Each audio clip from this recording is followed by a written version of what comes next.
Thanks, Caroline, and good morning, everyone. So welcome back, those of you who were able to attend yesterday. We know that there were a few people who were not able to join us yesterday who will be on the program today. And so I wanted to just briefly go over some of the background information that I covered yesterday in a short presentation. I'll go through this very quickly, but if you have questions, please type them into the box on your Zoom system. And if you have a particular interest in discussing any of the projects from the first day's program or meeting any of the people involved, remember that we do have the lunch small group session today. And I don't know, Caroline, if people who want to speak with each other can opt out of the random assignments and do that somehow through Zoom, or if they need to do it on their own, but we certainly invite you to do that. So just some of the highlights of the past year I wanted to mention. Of course, it was a very challenging year trying to keep our programs going during the COVID pandemic and the restrictions on travel and sometimes financial restrictions on the program. But I think we made a lot of progress in several areas. And this morning, I just want to highlight a few of those for you before we get started with the main program. So the first is that we did manage to keep our internship program going this year. And in a way, we expanded it because we were able to support interns in some surrounding states, including Arkansas and Oklahoma.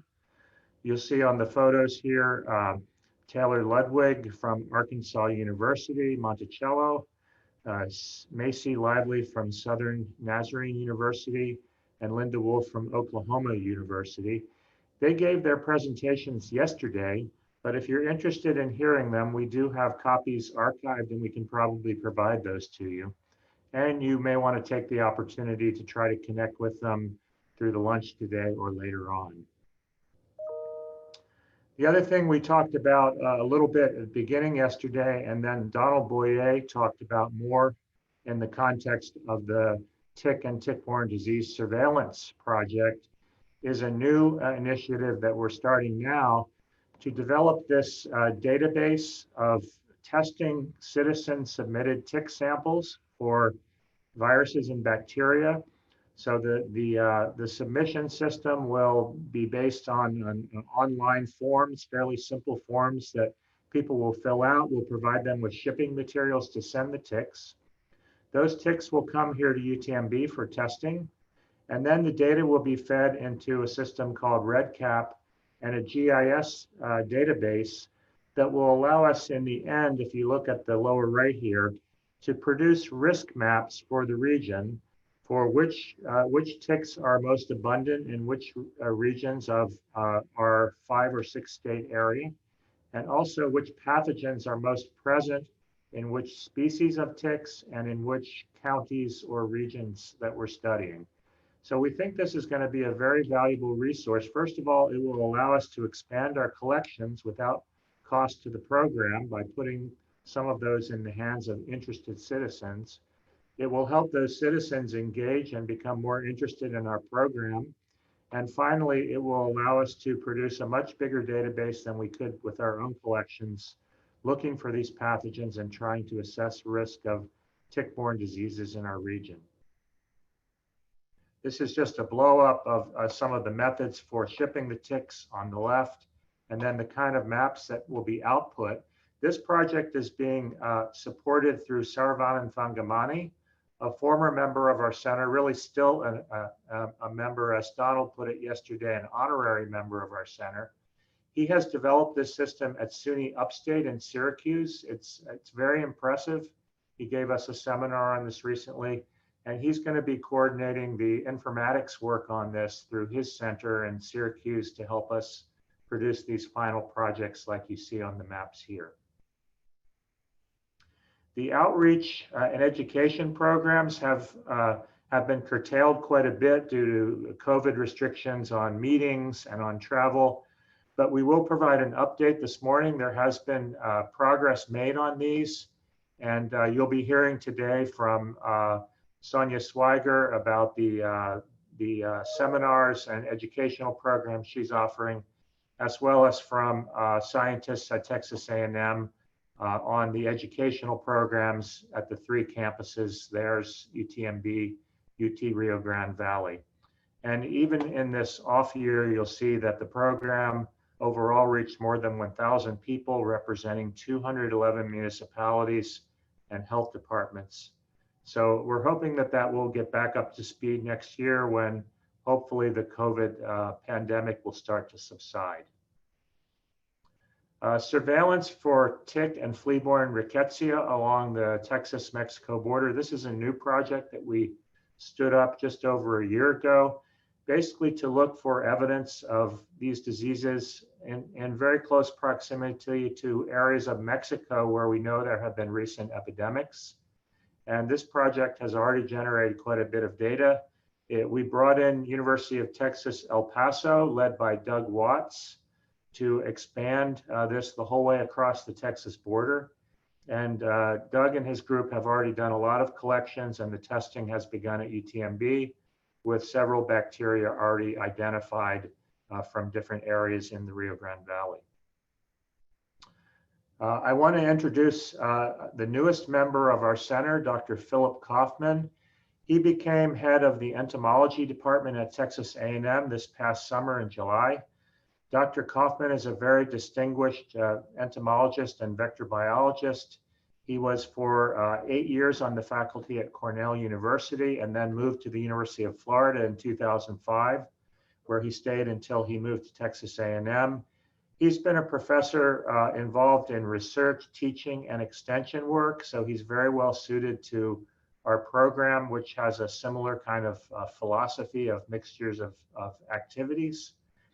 He's specialized a lot in the past on livestock pests, recently been involved more in flies, including mosquitoes, as well as ticks, has been involved in the Southeastern Center, one of our sister centers of excellence in the US. And as head of the department, he'll also be coordinating the AgriLife research within that department that is part of our center funding and serving as the PI of the Texas A&M component. Phil, if you have a chance, perhaps at the end of one of the sessions during the Q&A, you could introduce yourself so we can see your real image. And then finally, we're going to be hearing later today a little bit more about the future of the center. This is because it seems like Jeff Borchert, our program officer from Fort Collins, is beginning to learn some details about the plans for the future of the center, including the timeline for applications and starting of a new 5-year round. So Jeff will be providing us a little bit more detail about this at the last discussion session at the very end of today. And finally, I just want to mention a little bit about the program today. So we're going to be shifting today from yesterday focusing on the applied research programs and the internship programs, today towards hearing more about the educational and outreach programs, and especially hearing from our public health partners. So I really want to encourage all of us to focus on the presentations today. Really, our most important goal in the center is to build communities of practice in vector control and research by effective interactions between the academic partners and the public health partners. So those of you who are on the academic side, please pay close attention to our updates from the public health partners, especially their needs during this unusual time, but their needs overall for doing surveillance and control of vector-borne diseases. Try to think about ways that we can enhance our research programs and our outreach programs to fill their needs. And those of you presenting today with updates on your vector control efforts, please point out areas where you think that there are challenges that you're facing that we may be able to help you through the center. And I'd really like to see some discussion at the end of today on steps what we might take not only in our final year of this 5-year cycle, but hopefully in an application for another 5 years, how we can enhance the center to meet those needs even better during the coming years. So with that, I'm going to turn things back over to Caroline and we'll get into today's program. All right, thank you, Dr. Weaver. Just a note, we actually have a shorter agenda today, so lunch is not included with the breakout groups, but we will have, as Dr. Weaver mentioned, an open discussion at the end. So if you all have questions or would like to connect with anyone specifically, we can do so towards the end of that wrap-up discussion. All right. With that being said, we'll now move forward with our Center Education and Training session. This session is composed of Dr. Pete Teel and Dr. Sonja Swiger from Texas A&M University. Please remember to kindly hold your questions until the end of the session or type your question into the chat box to be read aloud during the Q&A. If you'll please share your screen, Dr. Teel, we can get started.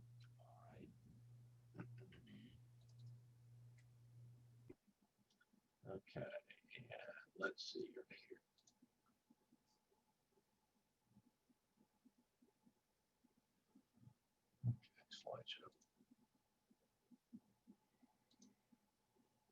There, can you see this okay? Yes, perfect. Okay, thank you, Caroline, and thank you, Dr. Weaver, for getting it started. Welcome everybody to day 2. I want to give a shout out to Dr. Coates and a number of other people that we'll mention as we go through this. This is a somewhat broad sweeping thing. Many people have had input and participate in a very important aspect of this. As you may recall, before the centers got started, one of the overriding drivers to this was the recognition that our capacity to deal with vectors and vector-borne diseases was greatly lacking on a national level. So this section is complementary to what you're going to hear from Sonja coming up on outreach. And this particular piece is just the focus on education. And to remind everybody, Dr. Weaver just made this comment a minute ago. Yesterday, we focused a lot on applied research, but the other 2 pillars of the Centers of Excellence are response training, having to do with all kinds of training experience, including academic education, as well as training for the community of practice, and then the needs of the community of practice as well. So in the presentation, I want to give you a little bit of an update on the institutional programs that previously existed and were brought into the center, and some new pieces that were added in the course of the last 2 years. An update on the online course development, the impacts that COVID-19 has had on this particular year. And we've been looking forward to 2021 with an eye on our budget to be sure that we get the most impact out of the remaining financial support that we have, and to use it as efficiently and effectively and as impactfully as we possibly can. The paradigm that we developed when we put our proposal together, you can see before you now, on the left-hand side in this column is the community of practice. And at the bottom of this, you'll notice that there is a panel for future professionals. In the scope of this, we're thinking about undergraduates, graduate students, postdocs, and others through a variety of needs and opportunities for formal education, as well as other training. And as you move up this piece, there are panels on the right that include the aspects of both the education and outreach. What we're going to talk about first are the institutional programs that are a basket of things that serve this particular need and the needs of certain audiences. One of the very first things, and I think is a huge gem, and you heard about this yesterday, and Dr. Weaver just commented about this earlier, are the interns that we've been able to support. In 2019, there were 4 young people who took advantage of this, and we were able to place. This was pre-COVID.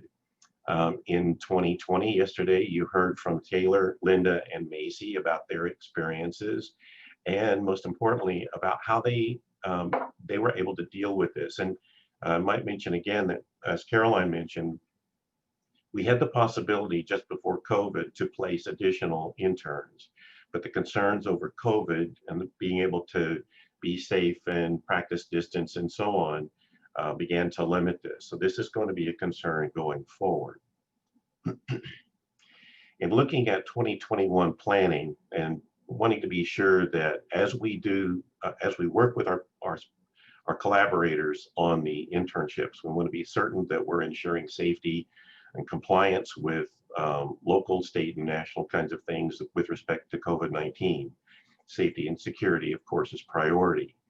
But as Dr. Weaver was mentioning the significance of this, we have reached out more regionally to include intern placements.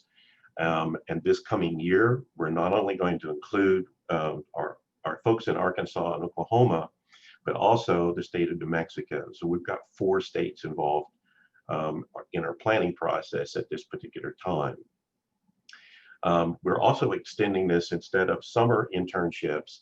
Our plans currently, and we have 2 in place right now, are interns that are being supported this fall semester. We plan to extend this to 2 additional internships in the spring semester, and then roll this back out to 4 internships minimally that will include both stipends and housing support for the summer of 2021.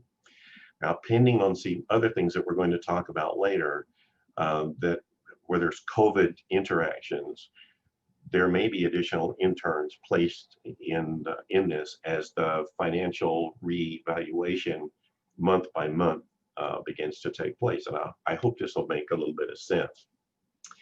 On the academic side, there are academic degrees that we would consider vector biology. For example, the entomology degrees, the PhDs and Master of Science programs here at Texas A&M. And to give you some sense of this production, we've been running between 70 and 80 graduate students in our programs, both Masters and PhD. In 2018 and 2019, each year, we produced 4 graduates whose dissertation work has been specifically directed at vector-borne diseases.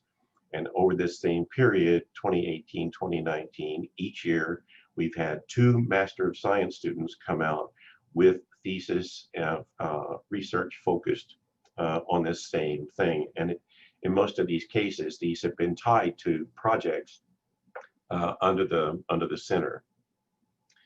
One of the things that has also been elevated is the application of academic certificates. Academic certificates mean that these are offered for university credit, and they are verifiable through transcripts. And some of these were in existence when we started, and we've added some additional ones. Chris Vitek has been very instrumental down at University of Texas, Rio Grande Valley in developing and initiating an undergraduate certificate in medical entomology that began in 2018. And I might say on the outset of this that these new programs don't happen overnight.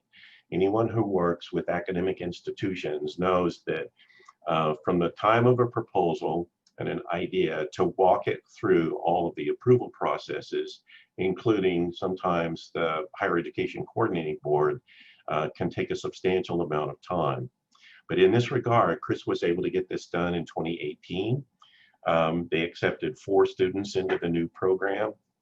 They've had 2 completed, and in 2020, they've got 5 that are currently matriculating.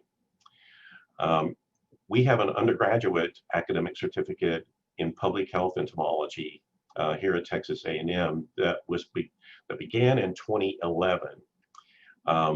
We have been running anywhere from 70 to 80 students that are broad ranging in terms of their background. The vast majority of them are interested either in veterinary school or medical school or other professional areas, as well as in entomology. In 2018, we had 45 students who completed the certificate and graduated in that year. In 2019, there were 31. And this continues to have extreme value and interest from students. Similar to what Chris did at UTRVG, Our faculty here at Texas A&M were interested in developing and proposed a graduate certificate in what is now titled Vector-Borne Disease Response in Human and Animal Systems. It's somewhat of a One Health approach and was initiated in 2018. We had a first cohort of 7 students that began this in the spring of 19 and added an additional set of students matriculating in this in the fall of 2019. So these things are moving forward. And just yesterday, Chris was able, he's been following and been working on this thing for a long time.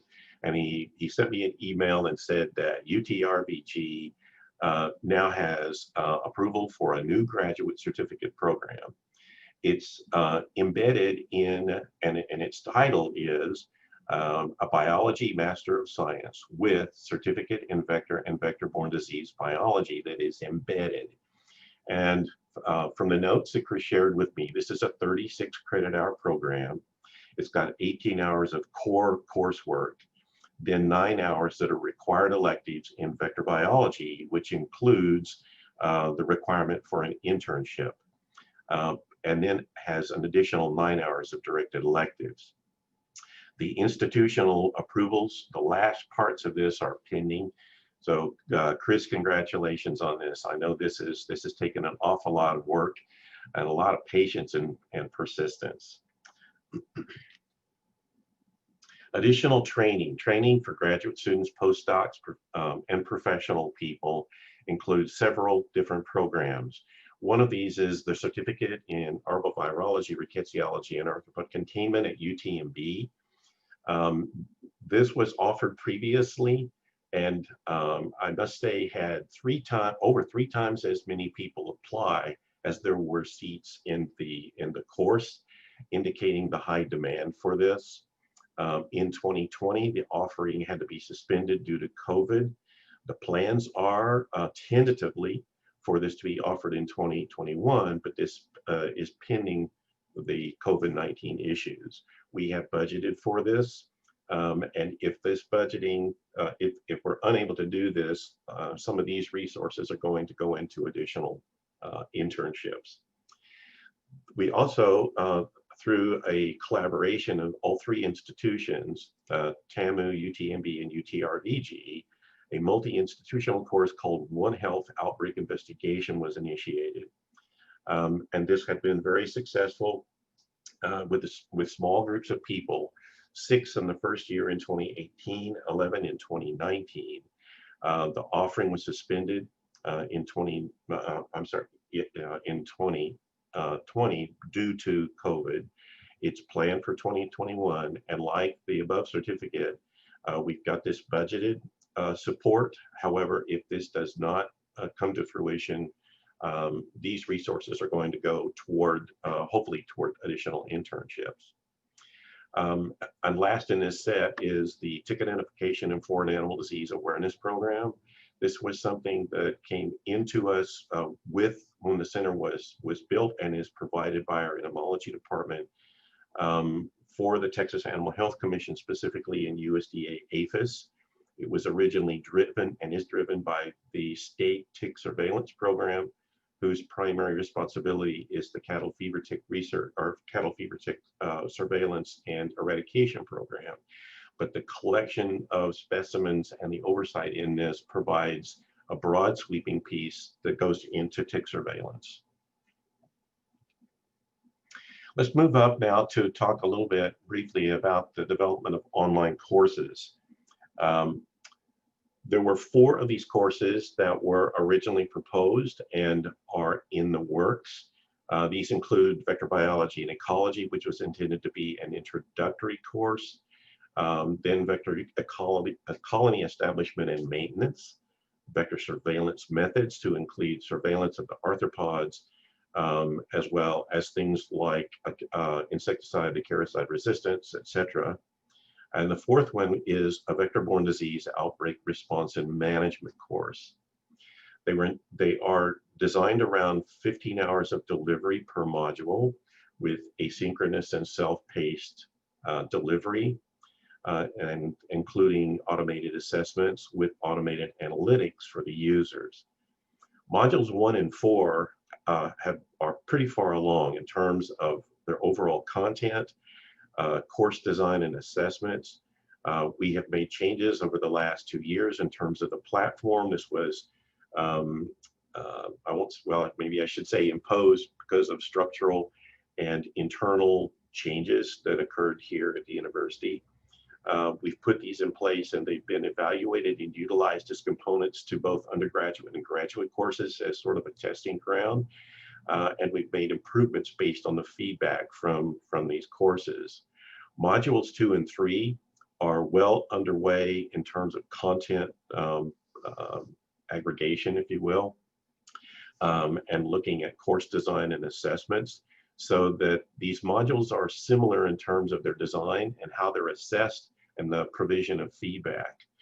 So one of the things I think looking forward, and we'll comment more about this, I think in the next piece, is packaging, marketing, and making these things available to key audiences outside of the academic institution, and long-term looking at financial stability. So to summarize this, I wanted to maybe share some passing thoughts about going into this final year. And I'm encouraged by the fact that maybe there will be a second opportunity to extend the centers for another 5 years. But I think that education, training, and outreach pieces of these programs may be one of the lasting legacies of the CDC Centers of Excellence. The impacts, and you think back about where we were before the CDC Centers of Excellence became and what the driving forces were, this may be one of the most impactful pieces.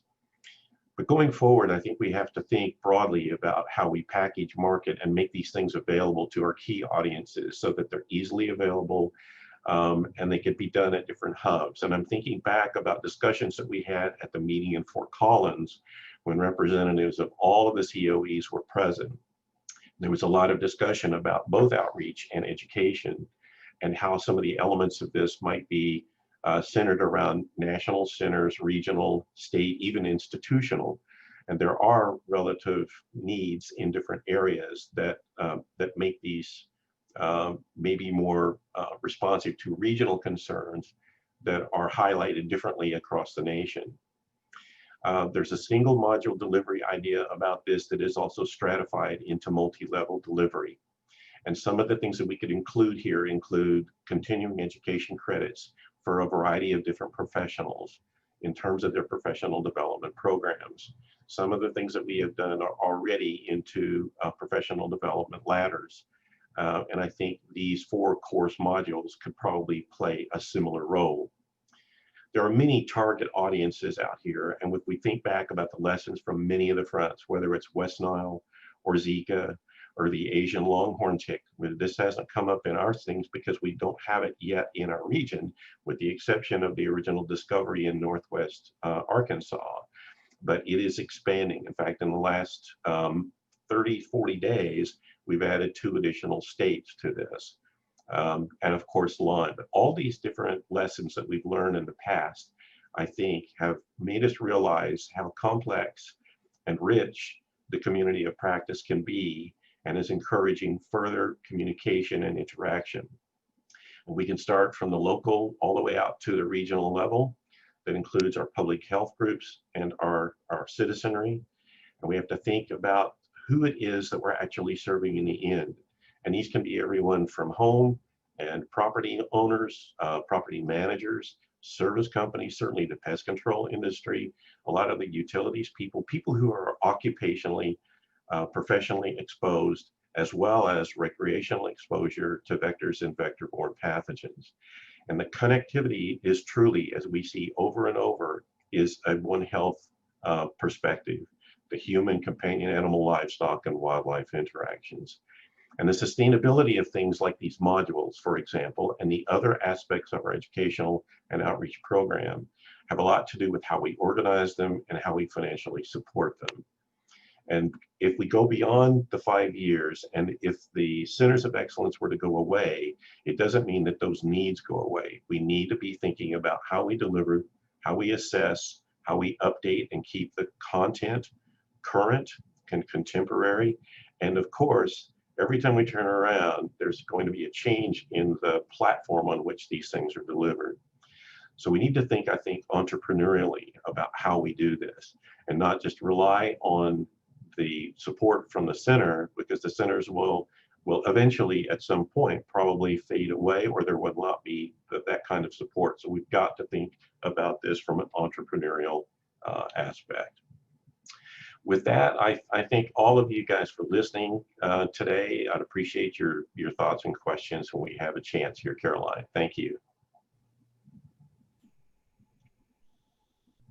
All right. Thank you, Dr. Teel, for that great presentation covering the breadth of our education program. All right, up next we have Dr. Swiger. If you could share your video and then share your screen. We are running a couple minutes early, but I see that you're online.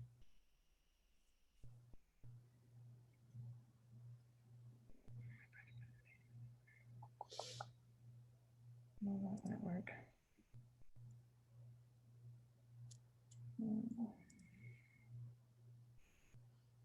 All right. Good morning. Can you all hear me? Good morning. Yes, we can. Morning. Okay, great. Well, thank you all. I will get started. So I'm going to, apologies, the screen was in my way. I'm going to present today on our outreach in regards to the actual public that work in the field. That is where my side kind of deals with.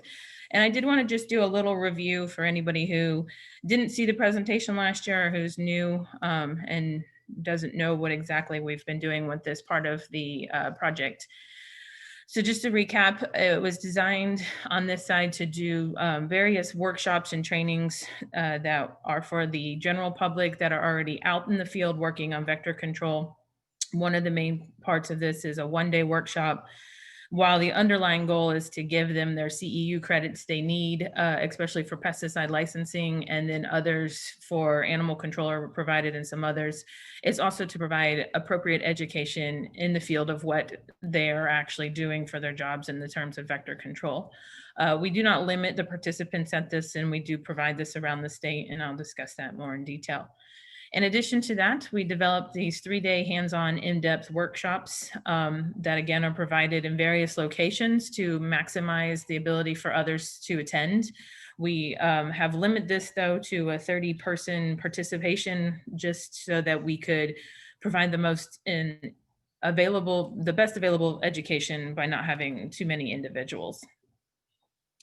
So I'm going to start with the 3-day workshops. When I was putting this presentation together, I was worried. It's like, oh, we didn't have much we could do for 2020 because of COVID, but I forgot we hadn't discussed the 2019 fall information since our last meeting was in the summer.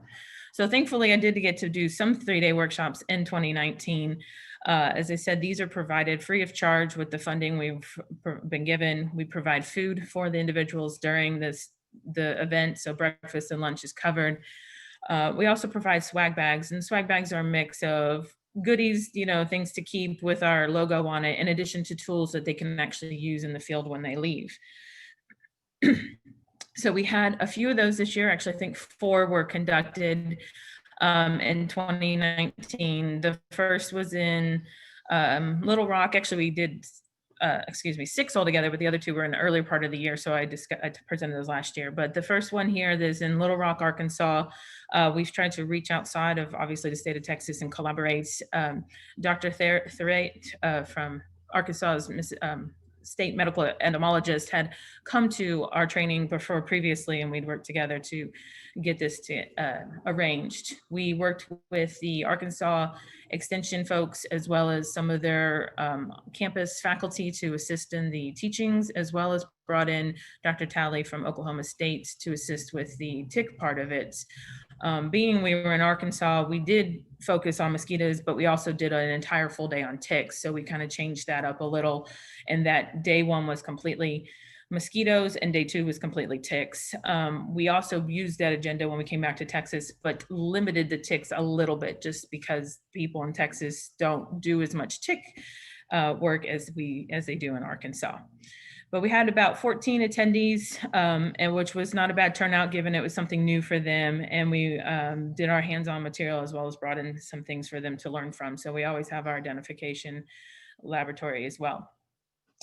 We were then in Dallas, had about 15 attendees that year in Dallas. We held it at the center there, various speakers, again, with our tick focus. We had not quite a full day, but a pretty good portion of our program did look at ticks in addition to the mosquitoes. And again, we provide those hands-on techniques for learning how to use traps. Being we were back in Dallas, it was more heavily mosquito focused on the different trapping options that were available. I do want to highlight, we did have a couple attendees from the Carter Blood Care Center, and they were very pleased with the course. It helped them understand the other side of vectoring of diseases. You know, they obviously do the work to test blood for West Nile, but they didn't really know much about the mosquito side of it, and they really enjoyed the class. In San Antonio, we had a lot of returning attendees, which is great. I always love when they want to come back because that means we're obviously doing something good. But that did put a little pressure to make sure we changed things a little bit since they had already attended the class once. So we did have a full house, about 25 attendees this year in San Antonio. As you can see, some from Abilene that traveled down, as well as Williamson County. And they brought their entire crew to those events. So we did an outdoors examination. So you can see in the pictures, people walking around, actually dipping, looking for larvae. And we actually were finding larvae. That facility actually uses a drainage system from the roof when it rains into the grass, and the grass had larvae growing in them because there was so much water standing in the grass. So it was quite interesting to see something like that, to show them to start thinking outside the box. And we're in the middle of the city here, basically in San Antonio. So we weren't out in some obscure location. The last one we conducted was in Port Isabel. We did something different with this one. It was actually really well attended. We had expanded this. We were opening up to 70 to 80 people if we could get them. And we did have a lot sign up, but as things go, things happen. And being down there in that time, even in November, it was still mosquito season in Port Isabel. So it was held more like a field day event. So each day we had a few presentations, and it was so nice of us to be able to get some of our outside speakers that we don't normally get. So Dr. Weaver was present, and he did an excellent job of some presentations, which was really good for the group to see, because these individuals don't typically get presentations of that caliber down there. We also were able to get Dr. McAllister from CDC to come in. We had Mr. Reynolds, who is from Precision Technologies, in hopes he would bring a drone. He did not actually bring the drone, but he did discuss drones. So that was one of our topics. Hopefully next year we'll get drones actually there, because I have people now that have them here in Texas. In addition to that, on day 2, it was almost mostly all field day. We had set up these centers, which are represented here in the pictures, where everybody rotated from station to station to do what they were being taught at that center. So showing how to do applications with certain equipment that they may not be familiar with, using the collecting devices. Well, most of our folks do collect with certain traps, not all of them use all of them. So I think it was really well attended and very well appreciated what we had done. I really liked it. I'm hoping we can do more of this type in other locations. It does take a lot of work and a lot of collaboration to get something of this size completed. And I will admit that on this one, most of my people who really stepped up were industry, and they were there for me to help provide this training, which is super, super important. So just briefly, the agenda. Like I said, we did change it up a little this year, but day 1 was mostly still mosquitoes. We do the introduction, the information on the mosquitoes, understanding their importance, the different species, and then we look at them. It'd be nice to extend our laboratory portion, but given the different types of people we get some that have PhDs, and we get those that are brand new on the job. So it is interesting and kind of hard to put that together so that everybody gets what they need out of that identification, but getting more species to look at would be great. And we talk about the diseases and of course how to manage and do the trapping. On day 2, as I said, we went tick focusing. We did the same with the ticks. We introduced the ticks. We talked about them, why they're important, discussed the diseases, and then even we're able to provide ticks. Think from Dr. Teel's lab. They were nice enough to be able to donate ticks that the classes could look at. So that was really good. And a lot of people really like the tick introduction, even if they may not necessarily go back and do that right at this time in their jobs. We still had our pesticide equipment come out, so we have people bring devices they could look at. Day 3 is kind of a half day. We call it 3 days, but it's about 2.5 days, so that we're usually wrap up by 3 o'clock with everything, so people can get back on the road and get home. But we talked about a little more in depth than kissing bugs. We've been talking about them for actually the whole time. And then other arthropods, as well as pesticide safety and PPE. We never exclude that. That's a hard topic to cover because it's not the most exciting to be in the audience, and we have to find really good speakers for that. We also give exams and evaluations. Last year, I kind of focused on those evaluations, so I wanted to focus on the exams. So here, hopefully you guys can read these little charts I tried to put together for the 4 locations and the exams, and based on what they received on their scores. The first year we kind of had hoped they'd make certain scores to get their certificate, but the second year I found that it probably wasn't necessary to exclude anybody. If they went through the class, it's pretty intense. And like I said, we get a diverse group. And sometimes, questions can be a little tricky. I try not to make the exam questions tricky, but we have a few that people are still finding controversial based on the answers. So we don't always get hundreds, but we got a pretty good mix up. Most people are getting 80 or above on these tests. It's only a 25 question test. It's really not that hard if you pay attention. But if you don't, it can be a little bit tricky. But most of the results were pretty decent for each of these locations. And if you do want to know more about the test or look at these scores in more in depth, I'd be glad to share that with you. So then we get to our 1 day workshops. Like I said, these are CEU focused. That's how we kind of get the people to come. They need the CEUs. It helps keep us interacting with them. And having the Center of Excellence really helps a ton, because the funding to provide these workshops the way we are providing them. Otherwise, our numbers would probably be lower because people have trouble paying sometimes for the cost of these different classes. So it's always offers the 5 pesticide CEUs. We also do the animal control. Most can get a registered sanitarian and code through these as well. So those are also people we get. So we're not just dealing with people who are technically always out there spraying, or they are, because a lot of our people that work in this field are not just vector biologists. They're not just using spray trucks, because they do everything. They are animal control and vector, or their field, or their bridge and crew and their vector. I have a whole county, that's what they do. They're registered sanitarians normally, and then they're vector. So we do try to provide the education that's good for them, as well as for those that actually do hold a license. We upped the agenda again this year. I like to make changes to the agenda, but the hard part is finding speakers, because the way this one is conducted, we do it usually in 12 locations, and minus Harris County, speakers can be really difficult to come by because they have to be able to travel to these events and to these locations, and we don't always have the personnel in those areas. But this year we included mosquitoes, ticks, and bugs in the first talk, which is ID and biology. So kind of what we're doing in the 3-day, but a shortened version, obviously very short because it's a 1-hour talk for each of these. Then we did the diseases and reasons why they need to be concerned to these insects. Obviously, integrated pest management for that IPM topic that is necessary for their license, the laws and regs, which is necessary to hold a license each year. And then the mosquito surveillance and arbovirus testing is the presentation provided by ADAPCO, because we do partner with them on most of our workshops. In addition to that, we partner with Municipal Mosquito. And then we also worked this year on one of our workshops was held in conjunction with TMCA. I've kind of taken on doing the workshops for them. And in the process of doing that, it was part of the goal was that I would combine this with my other workshops so that I didn't have a 13th workshop to hold. So we do combine that, and that was held in McAllen this year. And I think it was really well received. It would have probably had a little more attendance. We had 43 that showed up, but it happened the week before everything shut down before COVID. So some people were already a little bit concerned. So these are just the classes we had scheduled. We had 12 planned.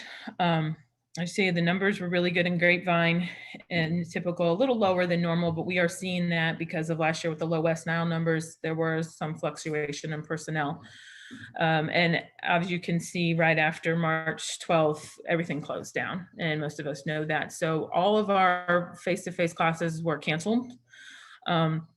We then decided, well, let's do this virtually. We did have to wait for some approval from TDA to finally kick on and say that was approved without having to go through any extra hoops. So we did switch that to virtual. That worked really well for a lot of people. I will say our numbers were 150 or so less than last year, and that is because of that virtual and because of closing things down. For some people that worked better to be online. For some of my folks that did not, they didn't have good internet access, or some of our more senior people don't have the ability to figure out how to use these online tools. And that happens. But I won't go through all those. We don't need to talk about those, but you all can see those numbers there. So we had 476 that came to those events. Our affiliations for just the CEU class will do cover about 93 different groups of individuals that come to listen to these presentations, including PCO and private applicators looking for their CEUs. I allow those private applicators to come in and under the guise they're going to hear all about mosquitoes, but that's good for them to hear it too. And some of it may be a little advanced, but it's good information as well. We are pretty well represented most of the states. There's probably not many places that we don't have people coming from. And again, if you would like to see a more exhaustive list than this is a list here, I can send it to you so you can read through it on your own time. I did want to highlight the Grapevine workshop. This is one that I do in collaboration with Municipal Mosquito. They actually had started this workshop before I got involved. And once I did start taking on doing workshops, it only made sense for us to work together. So this is a CEU class we put on. It's a fast forward thinking CEU class. So my other ones are pretty basic and just kind of give them what they need to get their credits. We like to keep Grapevine as the future of mosquito education in certain areas.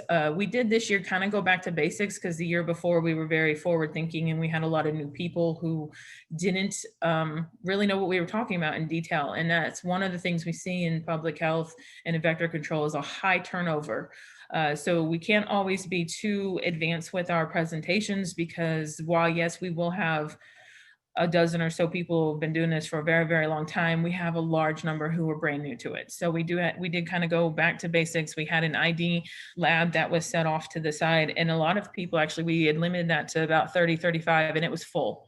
And we were surprised that many people were willing to take that, when it was given. So, and that was conducted by Dominic Rose from CDC, who came and helped present this year. So that was really great. And just at that workshop alone, which is mostly North Texas, there's 51 different affiliations that come to that. So I wanted to kind of highlight that to realize what we deal with up in the North, the DFW, North Texas area. And I know that Nina Dacko is going to talk here in a little bit about it, but you see that it's very complex when dealing up here because there's so many entities that are involved.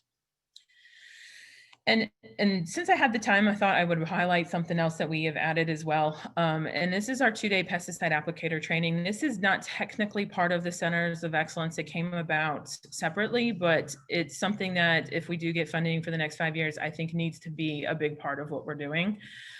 This was done in conjunction with Dr. Renchi, who is actually our organizer for all pesticide application education through the states, and was pushed forward by DSHS with the COAG funding.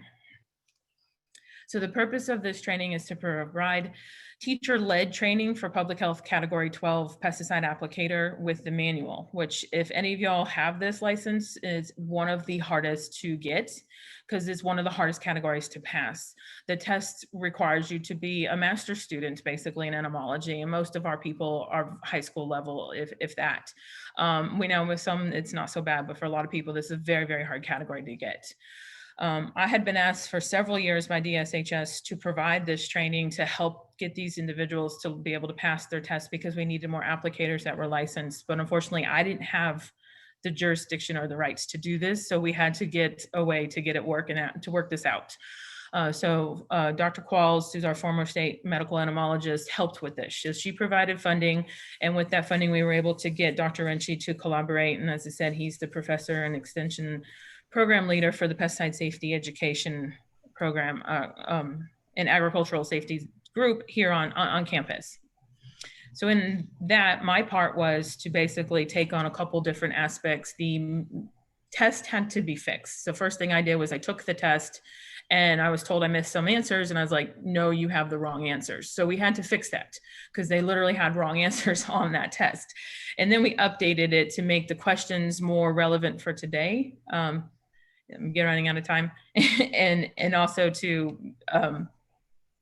make it so people could pass it.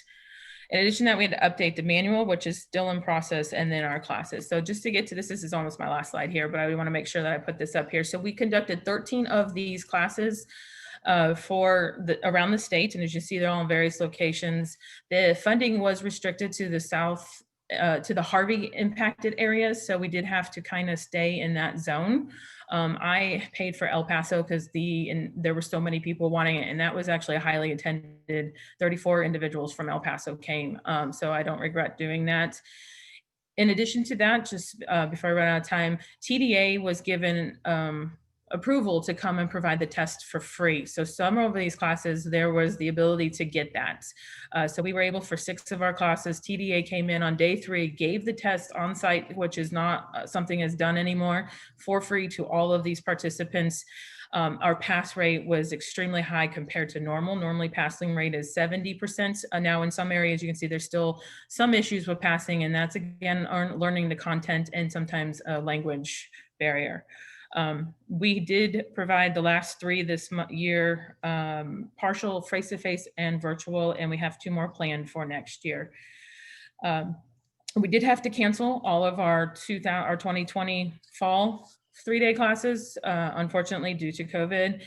But hopefully next year we'll get back up and rolling. And this is just my last slide. I just wanted to kind of point out that obviously we'll keep moving forward with our CEU classes, whether virtually or face-to-face. We're planning face-to-face for some, but we know that we may be doing virtual.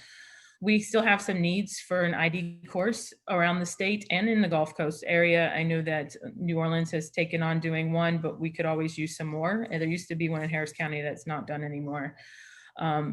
And there's been talk to do a 3-day class for students and kind of change the topics just a little for their needs. And I wanted to mention that again, we need more licensed personnel, and that would be to take on that part of that 2-day training pesticide applicator class and make it part of our centers of excellence. And another thing really would be great is to get some more assistance with putting on these classes, and anybody ever wanting to help present is highly appreciative. But that's what I have, and thank you. Thank you, Dr. Swiger. It's very impressive to see your team's adaptability as we've continued and will continue to fight COVID-19. So thank you very much. All right, we'll now begin the Q&A session for our first presentations.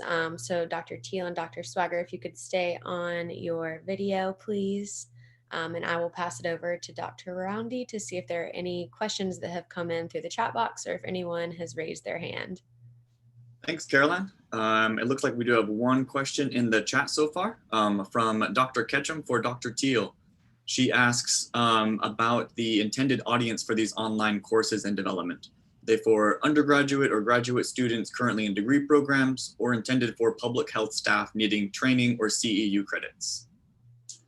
Yes, thanks. And thanks to Heather for the question. And to just quickly review, the intent for those modules was to serve both academic opportunities as well as a broad spectrum of opportunities for audiences in the community of practice. Recently, for example, we have learned about Dr. Brent Moore, who is a zoonosis veterinarian in regions 4 and 5 here in Texas. He's new to this job. He's very excited about helping with some things, and in visiting with him, he is working on training, for example, for animal control officers. Some of the ideas here would be a fit for this sort of thing if these sorts of things could be worked out. And I think with Sonja, visiting with her previously, some of these online courses could ultimately fit perhaps to some of the training ideas that we have going forward. So yes, it's to serve multiple audiences.